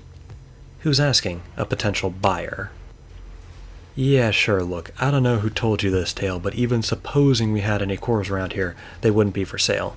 The man seems to shift uneasily. I'm sorry, but I can't help you. I have a large pile of credits that says otherwise. He sighs. You're not going to make this easy, are you? 150,000 credits. That's how much it'll cost you to take the 2 beta cores. Most of this isn't even my kickback, you know. We'll need this to pay off the hedges in League when they find out what we've done. Honestly, fair. Let's do that. Okay, we're immediately going back to Prisma to take care of getting rid of these, because I don't want them on my ship any longer than we absolutely have to have them. That would be a recipe for getting in trouble with whoever was looking for these dang things. Luckily, it's a relatively short hop to Prism. Now, you might be wondering why I paid basically double what we're going to get paid for this. And that's because A, I don't want to antagonize the Independents directly, or the Persean League, or the Hegemony, but also because this might be an in with someone particularly powerful. Establishing contact with N, the agent for the remnants.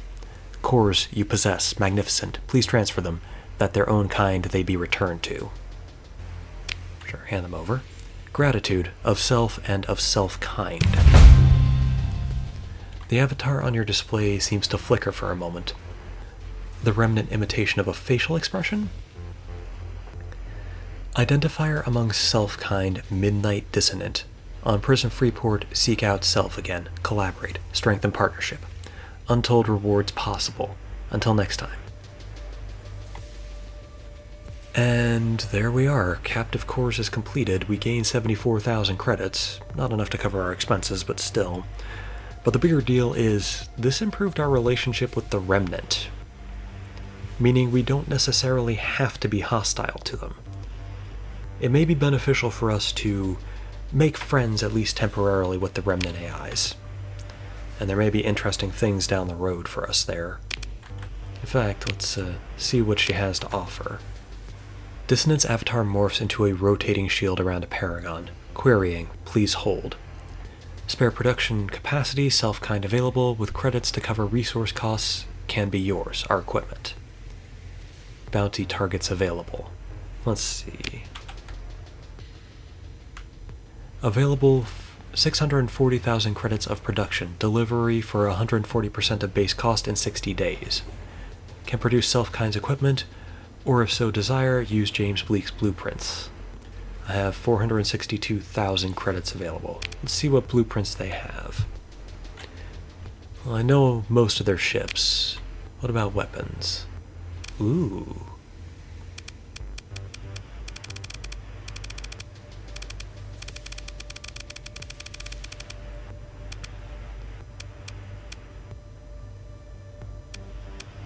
this is a pretty good source for high-tech weapons, it would seem. In particular, I do want that one more tachyon lance. What about fighters? Yep. Oh yeah, that answers that question that I had earlier. The flash bombers, yeah, they're a remnant design, entirely autonomous. On the upside means I don't need any pilots for that. Okay. I'm not going to spend much. I don't have a lot of spare credits, but I am going to buy that one extra tachyon lance. Improves my relationship with this contact and with the remnants. Mutually satisfactory. Fair. What do they have for bounties? Midnight Dissonance's avatar shrinks, making room for a list of enemies of the remnants, of which there are indeed many. Hostile to self-kind activity. Neutralization of any beneficial. You pick. Let's see. Manageable target. Luddic Church Deacon Captain. That fleet is tiny. Let's check something a bit bigger. Okay, so they want me to commit some piracy against a fleet.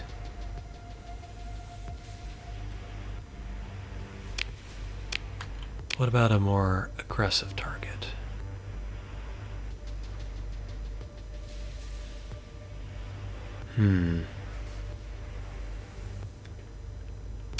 So they want me to commit piracy against other factions, or blow up Luddic Church ships, because the Luddic Church is inherently hostile to them. Both are doable. I'm not sure I want to do them right now. Let's see what else we have for possible bounties. I know some more popped up a minute ago. Dang, I would have liked a station bounty if at all possible, but doesn't look like we're going to get that. Oh, hey, a prospector that needs help. Let's see. As usual, give him 10 fuel, no payment needed. Keeps my relationship with the Independents good. We'll get out of here. Somewhere around here there should be this fleet. Got a bounty on it from Tritachyon, so we'll see about that.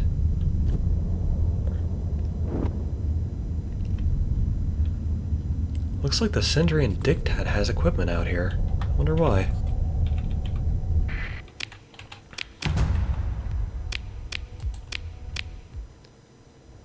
Yeah, none of these planets seem to be colonized. I guess they must have had a task force out here for something, maybe taken down a pirate base and just left their equipment when they left. Yep, here they come. Pirate raiders. We'll move in.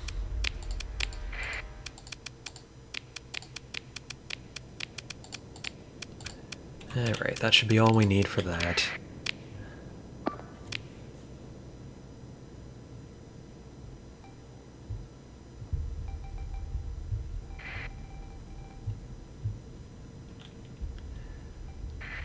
Well, that's 2 down. Didn't exactly catch how. I didn't think they'd go that fast, but fair enough.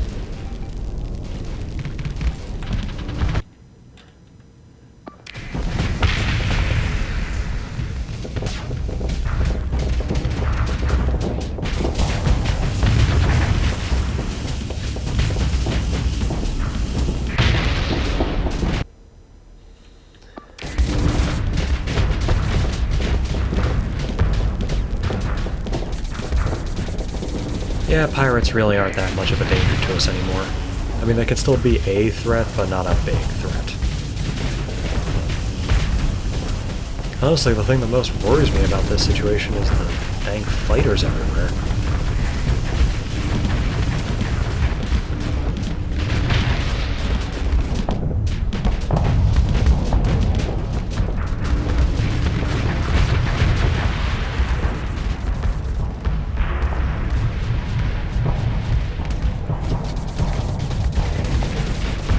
There goes another Colossus Mark III. Like a hot knife through butter.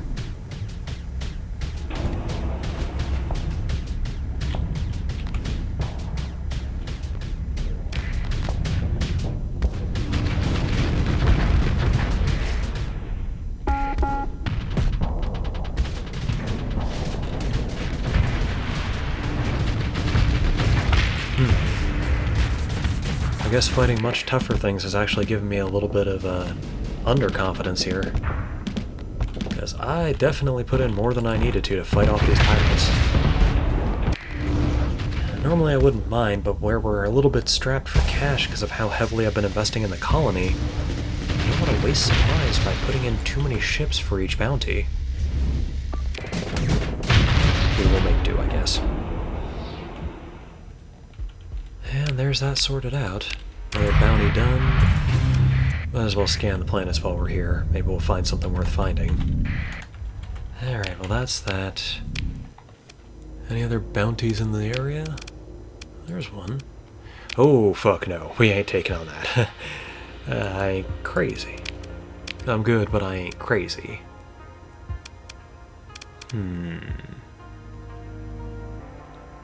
Okay, I'm gonna save here, and I'm gonna see about taking on this bounty here. This might be a bad idea, though. Oh boy.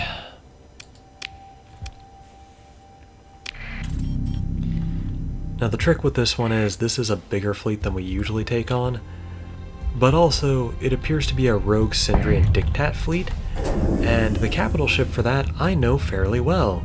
It's a pile of garbage. The Syndrian Dictat, as I mentioned, is a fascist state, and like all fascists, they are horribly inefficient, and absolutely convinced of their own greatness, even in the face of evidence to the contrary. As a direct result, when they went about modifying a capital ship to suit their interests more, well, to suit the whims of their leader, it didn't turn out so well. They put in something that they thought would reduce crew casualties, but because they didn't think it through, the extra plating over certain power conduits actually made the ship even more unwieldy and resulted in an increase in crew casualties, but everyone was so scared of, well, upsetting the person who was in charge of their polity that they just didn't say anything. Fabricated reports pretended everything was alright. When it comes to fascists, you would be amazed how common that is. Okay, now they're supposed to be hiding out near a gas giant in a star system with binary stars. That appears to fit the mold. Oh hey, there's a jungle world here. Well, now that's interesting. God, if this turns out to be the sort of perfect system that I was after, I'm gonna be pissed. When you get to the next life, tell him Joyce Chatterjee sent you. Oh, when you get to the next life...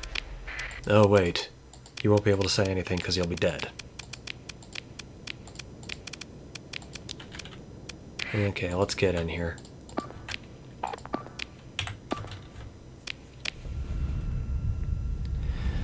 Now I do need to make sure that they can't gang up on the capital ship, because that is how capital ships get killed.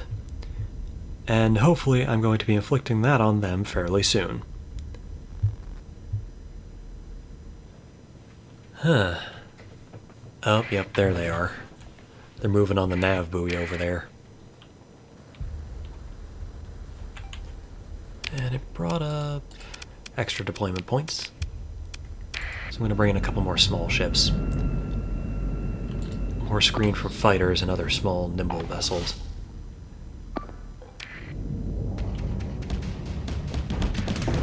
There go your engines, no getting away now. And you can't have the shield go in two directions at once. These guys are so screwed. And it looks like we also got a hammerhead. Part of the reason I felt comfortable taking this on is a not insubstantial portion of this fleet is Sunders. Sunders are not a bad ship, but they have a major weakness. They bring a lot of firepower, but they cannot take the hits anywhere near as well as they give them.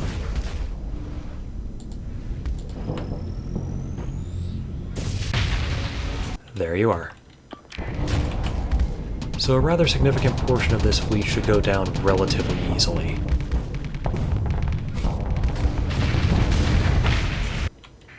Yep, see, one round with the Tachyon Lance when the shields are down, enough to take it out. Without any adjustments to the Tachyon Lance from me, like that beam intensifier.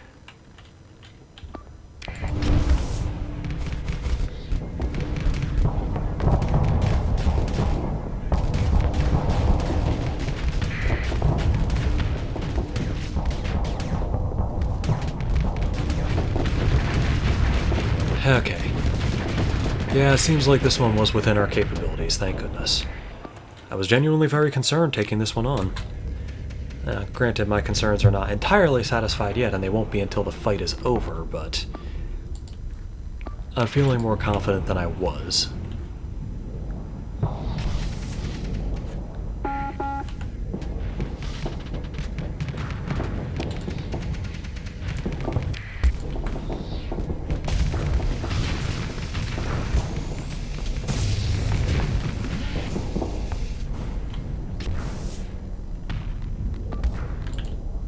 It looks like they're circling the Aurora. Well, losing a ship in this was not unexpected.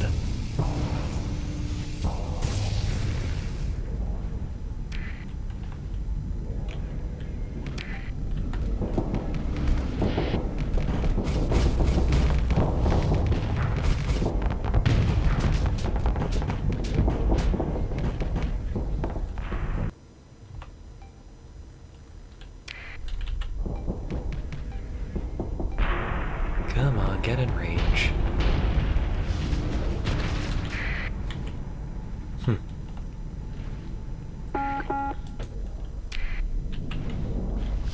Okay, I need to get the Paragon turning around on this one. And no, I'm not going to bring in the Legion. Could, but it's not worth it.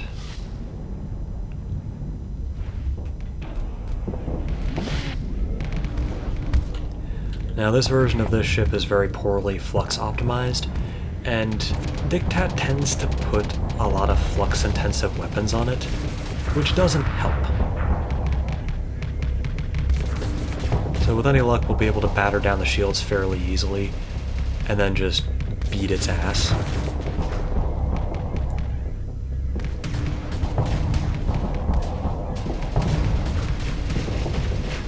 Oh, there goes a wolf. Oh, got caught out by a rapid-fire missile weapon, so not unexpected.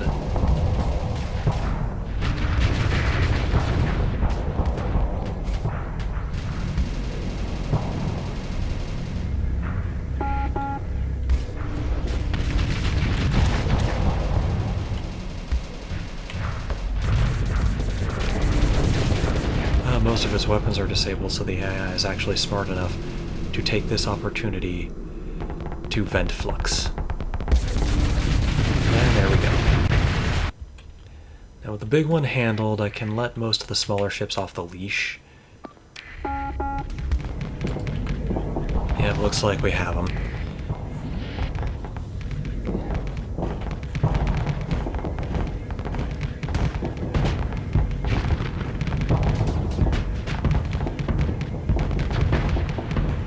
Thus begins the slow dance of death.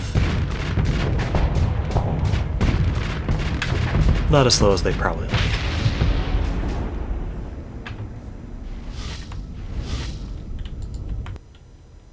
Oh, hey, one of these guys is still around. I didn't notice. Not for long, though. And with that, all of our ships come to a stop because everything else is taken care of. 200,000...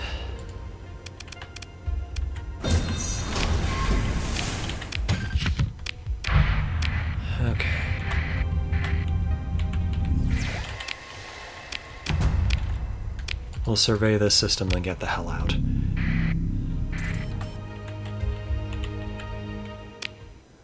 Yeah, no, this place sucks. Poor farmland, common organics, moderate ore deposits. Huh. I'm glad to know I didn't waste my time. Because I'll tell you what, finding the perfect system to settle after I've already settled for something else would definitely annoy me. Not too much, just, you know, enough. Ooh, ruins. Let's see. Ooh, extended shield mod. And some stuff to sell.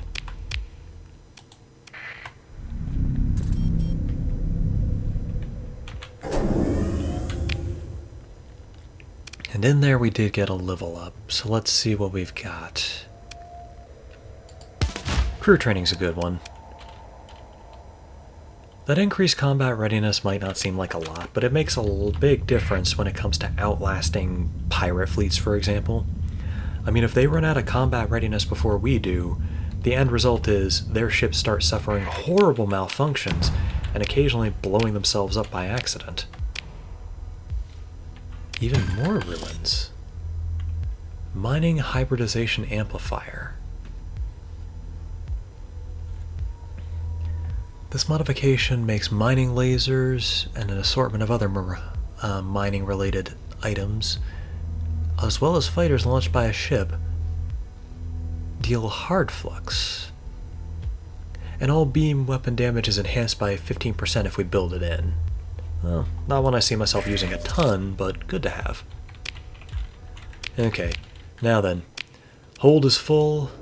We are just about out of space, so time to head back to civilization. First things first, we're going to Tibicena.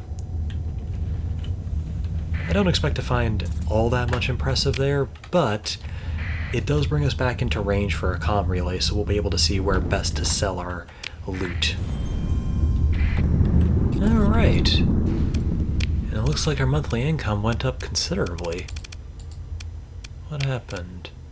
Oh yeah, Navarro grew by one size, and that means its production for everything increased. So we're selling more food on the global market, we're making more money. Actually, while I'm looking at this... Okay, yeah, we could set up the organ farm I wanted. That's going to cost 500,000 credits though, and we only have 800,000. Probably best to do a few more bounties, a few more missions, make some more money before we get into that. It looks like we are in luck. Yasad is having a shortage of a bunch of the stuff we're carrying. If we can get there before the shortage resolves, we stand to make a lot of money. Come on. Hopefully we got there before any trade fleets did. Trade goods. Yes. Okay. Ooh, 196,000. 235,000.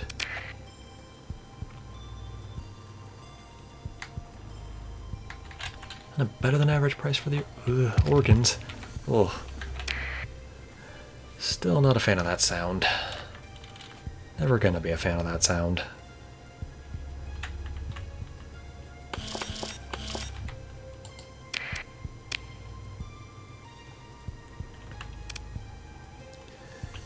There's also a local deficit on supplies here.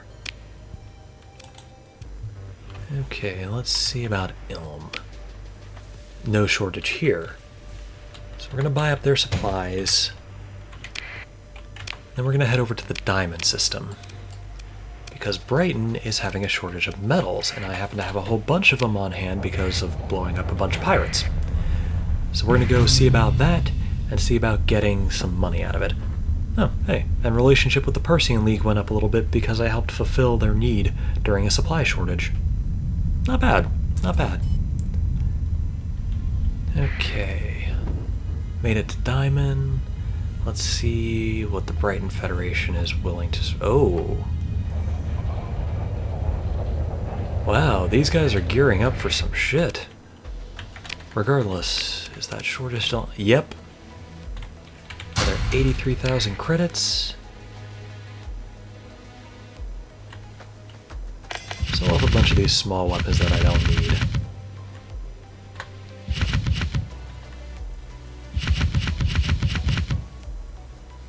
Keep the rest. Hey, how about luxury goods? You guys got a good price for luxury goods?